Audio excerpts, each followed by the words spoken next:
Bienvenidos a este espacio de Sanar para Crecer, este espacio de autodescubrimiento, psicoterapia, meditación, neurociencias y espiritualidad. Yo soy Yuritsi Nosuna, soy psicóloga con especialidad en psicoterapia, neurociencias, máster en terapias alternativas como biomagnetismo y Horse Assisted Coaching. Bienvenidos a este espacio de Sanar para Crecer. Soy psicóloga Yo soy Mauricio Raigosa, soy coach de vida. y bueno, el día de hoy vamos a platicar un poquito sobre las diferencias y cómo se puede relacionar la psicoterapia y el coaching de vida. Mauricio, ¿cómo estás hoy? Muy bien, Yuri, muchas gracias. ¿Y tú? Bien feliz de que podamos hacer esta colaboración Sí. y sobre todo dar un poquito los mitos que tenemos sobre en qué momento ir a la psicoterapia, en qué momento ir a coaching de vida, y creo que esta parte es fundamental para poder elegir un programa de bienestar. Mauricio, platícame un poquito para ti qué es el coach de vida. Te platico un poquito del coaching. El coaching es muy parecido a cuando estabas haciendo ejercicio, no sé, fútbol, por ejemplo. El coach no puede patear por ti, el coach no puede hacer cosas por ti. Lo que puede hacer es guiarte a través de su conocimiento y tratando de sacar lo mejor de ti, ¿no? Entonces, de vida es muy parecido. Hay muchos tipos de coaching. Está el coaching empresarial, el coaching de fitness, el de nutrición. El coaching de vida está muy enfocado como en el bienestar de la persona. Es muy amplio. En mi caso, bueno, yo me enfoco en el coaching de vida, pero muy enfocado en cambios. ¿No? Yo le llamo metamorfosis. Es acompañar a alguien, a un cliente, no es paciente. Acompañamos a los clientes en un programa muy corto. En mi caso, por ejemplo, el programa es de 12 sesiones para que puedan llegar a sus metas. Entonces, es un acompañamiento de aquí hacia adelante. Ah, perfecto. Sí, creo que esta parte es muy importante porque la diferencia, ¿no? Con la psicoterapia es que en la psicoterapia vamos a un proceso muy profundo, ¿no? Que puede ser identificación de heridas, abordar un poco el trauma, si hay algún diagnóstico, ¿no? Que se puede hacer, por ejemplo, una persona que tiene un diagnóstico de depresión, de ansiedad. Ahí es fundamental, ¿no? Porque muchas veces puede decir, no voy a la psicoterapia porque siento que no tengo un trastorno o no tengo una necesidad más profunda, pero estoy bloqueado. Entonces ahí es donde yo digo, wow, qué interesante poder dar la herramienta de coaching, porque no necesariamente tienes que trabajar trauma, problemas en sí de la salud mental, pero sí hay personas que a veces tienen un estancamiento de vida. Y es saber el que tenemos herramientas que están ahí que nos pueden dirigir. Platícame un poquito cómo es una sesión de coaching.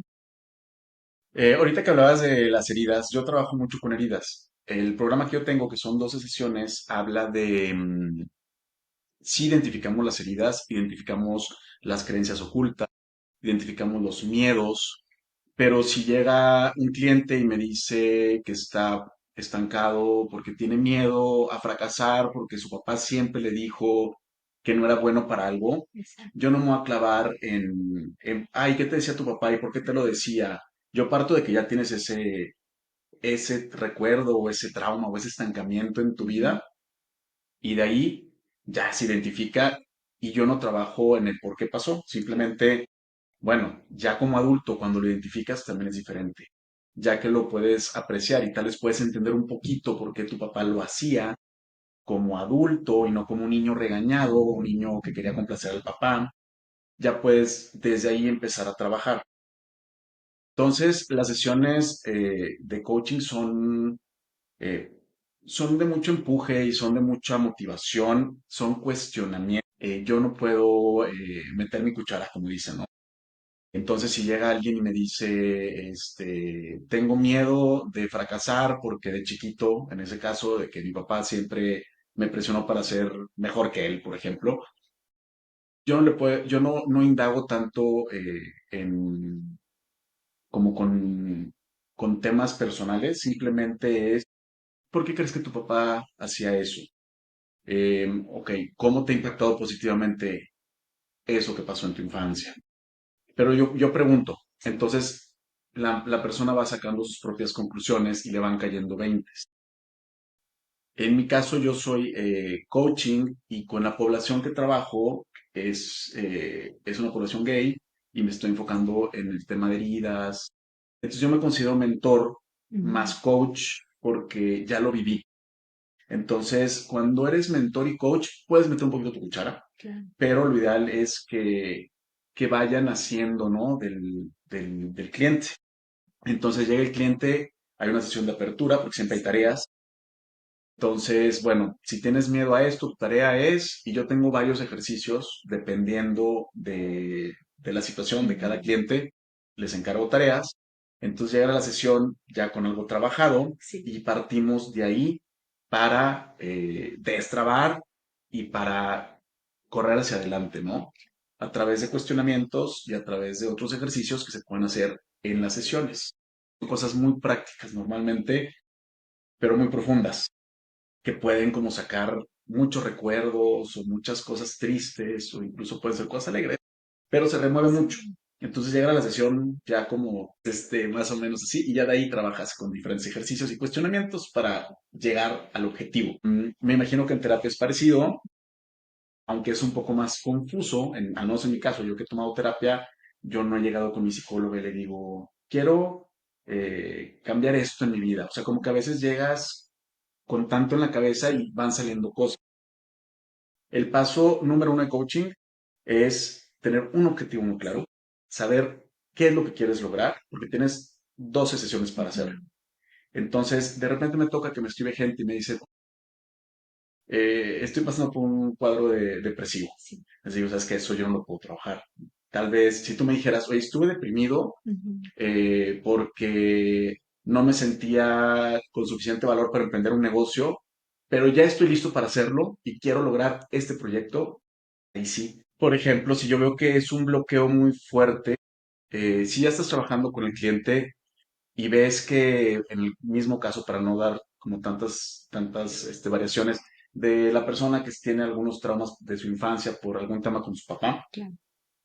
y que yo veo que realmente es algo que no puede soltar o que lo está frenando a pesar de las técnicas que estamos implementando, yo le sugeriría incluso ir a terapia y luego regresar y continuar con el coaching, porque si es algo que no has resuelto del todo y que sí te está causando muchos problemas, entonces lo mejor es trabajarlo, porque si no, no te va a dejar llegar a tus metas, ¿no? Claro. 12 sesiones nunca van a ser suficientes. Sí, totalmente. Yo creo que hay como sintomatologías, ¿no? Que se abordan más en psicoterapia. Por ejemplo, ansiedad, depresión, como no solamente es algo de desmotivación.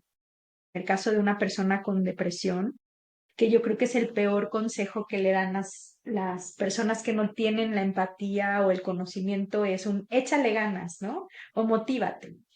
Y una persona con depresión no tiene la energía, no tiene los neuroquímicos o los neurotransmisores adecuados para darlo todo. O sea, lo dan todo, pero no es suficiente. ¿Por qué? Porque hay una inhibición de serotonina, ¿no? En algunos casos lleva a tener mucha agotamiento físico, mental, y luego si es combinado con la ansiedad, es algo súper interesante como nuestro cerebro se alimenta de glucosa, es como su fuente de energía. Y en un proceso de sobrepensar, porque tengo ansiedad, pues estoy sobrepensando y toda mi carga energética se la gastó tu cerebro sobrepensando. Entonces no tienes la energía para hacer los ejercicios, para cumplir tus metas. Y ahí es donde empezamos a poder definir, ¿no? En qué momento alguien que tiene esta sintomatología, pues el coaching no le va a funcionar porque ya tiene algo más integrado a nivel orgánico, ya no solamente es el piensa positivo, ¿no? Claro, incluso a veces requieren de medicamentos. Exacto, de hábitos, alimentación. O sea, ahora he estado como viendo la parte hormonal, cómo afecta la salud mental. Tiroides, por ejemplo, ¿no? Problemas del colon, intestinales, porque el intestino es el segundo cerebro. El tema de la tiroides, muchas veces fatiga, depresión, da como la angustia de no saber qué es y es un problema hormonal. Entonces, a mí me gusta en el programa que yo comparto, que es Sanar para Crecer, si hacemos un trabajo profundo de tus heridas, pero también integramos tu cuerpo como un todo, ¿no? ¿Cómo está tu sistema hormonal? ¿Cómo está tu sistema endocrino? ¿Cómo está incluso tu neuroquímica? Porque desde ahí a veces hay hábitos que son, por ejemplo, alguien que no duerme bien, que no se alimenta bien, que está sobrecargado de, ¿cómo le llaman ahora? Scrolleando todo el día, ¿no?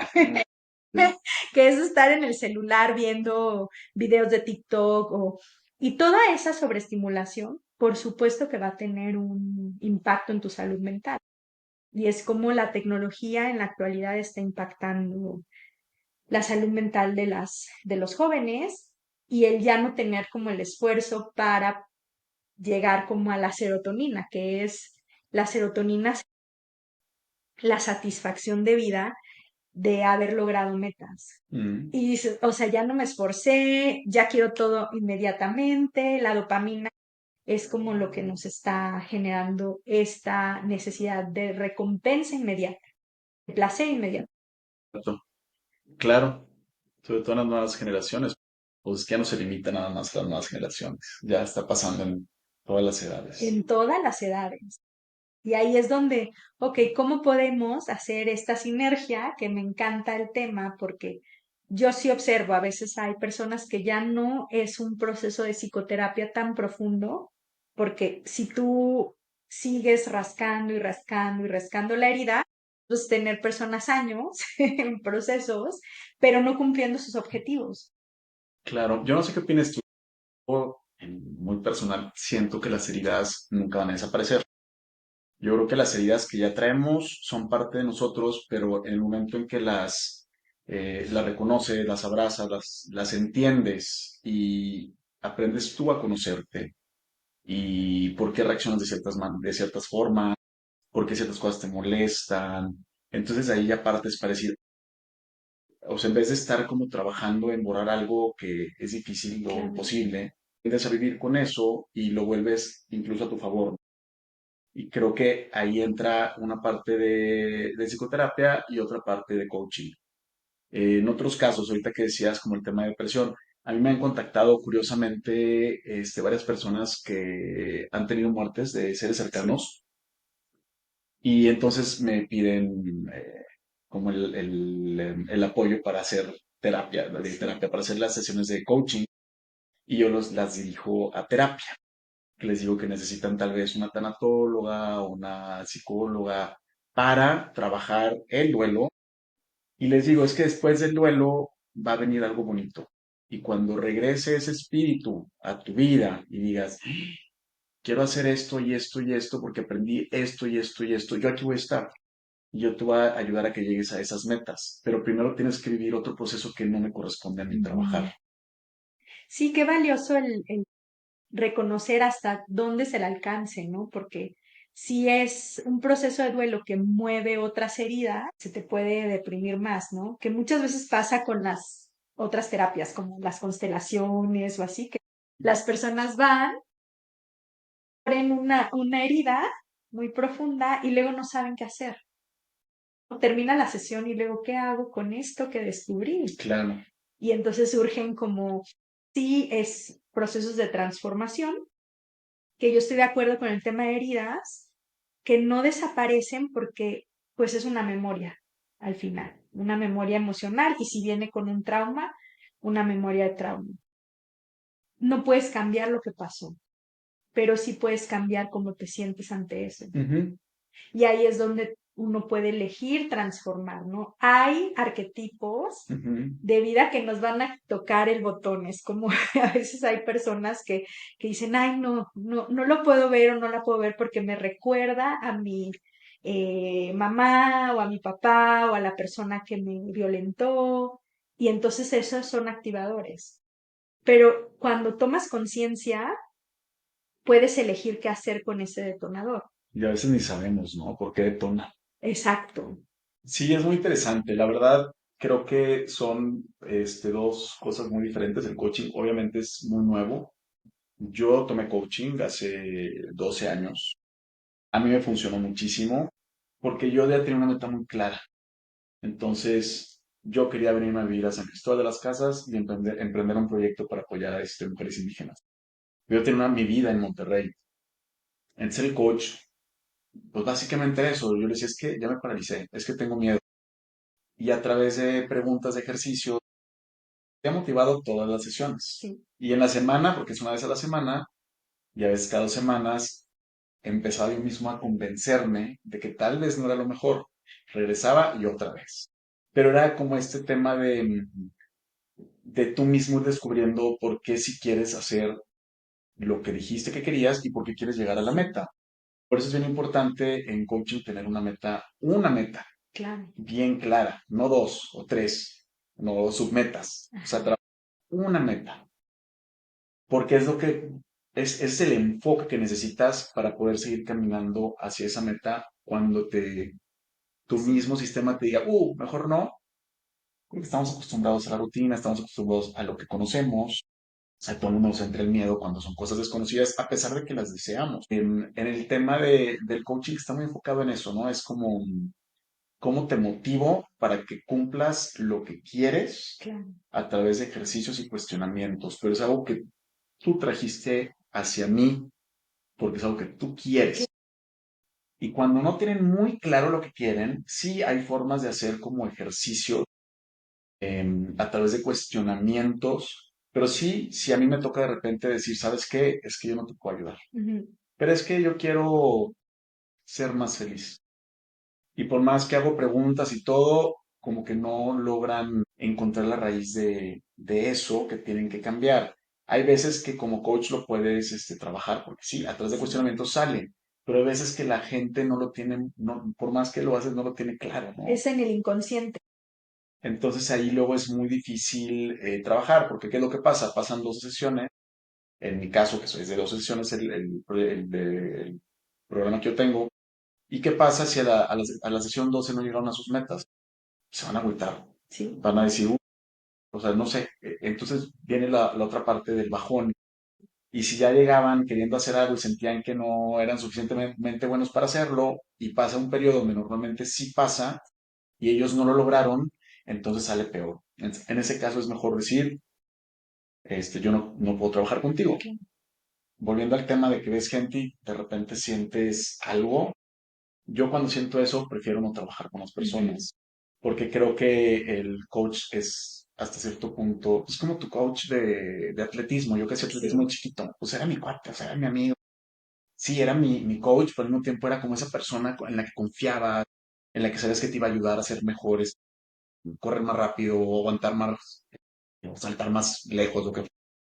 Y aquí es lo mismo. Ajá. Tiene que haber esa conexión Sí. para que realmente pues, pueda fluir. Porque a veces salen temas, sobre todo cuando trabajas las creencias ocultas, miedos de la infancia. Si no te dicen todo, totalmente todo lo que está cruzando por su cabeza, o no lo aceptan, entonces es difícil ayudar a las personas. Exacto. Y si no hay esa conexión, mucha gente a veces se frena, ¿no? La confianza, de tener, o sea, como Confianza. esta confianza de mi vida y saber que está dirigido a un buen lugar. Y luego, si no hay esta química, Claro. ¿qué es la oxitocina al final? Oxitocina te da esa como conexión. Sí, y te ayuda a liberar el cortisol, es como el antídoto al cortisol del estrés, es la oxitocina. ¡Ay, qué Mira, maravilloso! sí, porque la verdad es que, pues es que es difícil abrirte Sí, con cualquier persona. E incluso lo vivimos todos los días con nuestros amigos. Algunos les cuentas unas cosas, algunos les cuentas otras cosas, con tu pareja. Les cuentas ciertas cosas, vamos a ver, O tu familia, o ¿no? tu Con tus familia. papás. Que fíjate que luego la familia es la que más te conoce Sí, y es a los que menos nos atrevemos a pedirles ayuda, como ajá, ayuda, consejos, porque es que el juicio de la familia es muy duro. O claro. sea, lo sentimos más que de un amigo o una amiga, por todo el peso que hay detrás de, pues, de esa relación de familia. Sí, y hay familias que no se comunican lo positivo, ¿no? O sea, como a veces me gusta en las terapias, digo, hoy vamos a hacer un ejercicio de coaching. Vas a preguntarle a 5 personas cercanas de ti 5 cosas positivas. Y cuando tienen la respuesta de los padres, por ejemplo, que nunca les habían dicho algo Ajá, positivo, es súper choqueante. Entonces, eso pueden hacer también en sus casas. sí, Experiencia de pedir 5 cosas positivas. ¿Qué hago bien? Porque a veces estamos acostumbrados a educar desde el regaño. No esto, sí, no el otro, no hagas aquello, no te vistas así, no comas de esta forma. claro. Y aparte, a ver, bueno, yo tengo 46, entonces mis papás pues ya son de 70 y tantos. Y imagínate esos papás. Digamos que mis papás son de una generación donde tal vez mis abuelos no eran como tan cariñosos. Ajá. Eso ha ido cambiando mucho, sobre todo del papá a los hijos. Y la vez pasada que está en una terapia muy interesante de kinesiología holística, y así toca mis puntos y más. Y me dicen, cuando vas a tu papá, le vas a dar un abrazo de mínimo 1 minuto. Y yo como que calculaba y digo, no manches, es un chorro. Siempre 60 son como de segundos. 5 segundos. Y me dice, bueno, 30 segundos. Me dice, mucho más largo del normal. Llego y va mi papá. Le digo, ¿qué onda, papá? ¿Cómo estás? Todo un abrazo. Y nada más de repente siento que me empiezo a hacer así. Y le digo, espérate, no he terminado mi abrazo. Y como que se sentía incómodo y se quería como zafar. Y digo, es que sí, la forma de amar de los padres. Sí, la podemos modificar con lo que nosotros mismos vamos descubriendo conforme crecemos, pero no estamos muy acostumbrados en muchas familias al te amo. Mi mamá le dice mi mamá le dice a mi hija te amo, a mí no. Mi papá, bueno, pues apenas empezó a decir te quiero mucho. Pero yo entiendo, ¿no? Entendemos. Ya somos adultos, sabemos cómo fueron criados y en otras épocas. Yo a mi hija no puedo no decirle un te amo. Pero todo eso pues, marca tu forma de expresar tus sentimientos y todo eso te va marcando de ciertas formas. Y es bonito tanto en terapia como en coaching cuando vas descubriendo ese impacto ajeno a ti, Claro, porque es cosa de tus papás. Entonces, sí, tú lo viviste y tal vez te marcó de cierta manera, pero cuando logras entender que son cosas que no son tuyas, sí, hasta respiras sí. y puedes decir, ay, claro, no es mi problema, Y puedo hacerlo diferente. puedo hacerlo diferente. ¿Cómo lo quiero hacer? Es, ¿Cómo reinvento mi vida, no? Tenemos sí, una sola y se va rápido. Entonces, sí, ¿cómo quiero vivir realmente? Y al principio a lo mejor te cuesta y luego llega un momento que te acostumbras y sí, disfrutas tanto como esa libertad de expresar los sentimientos, ¿no? sí. Me encanta, Mau. Guau, bueno, yo creo que hay muchísimos temas que podemos abordar.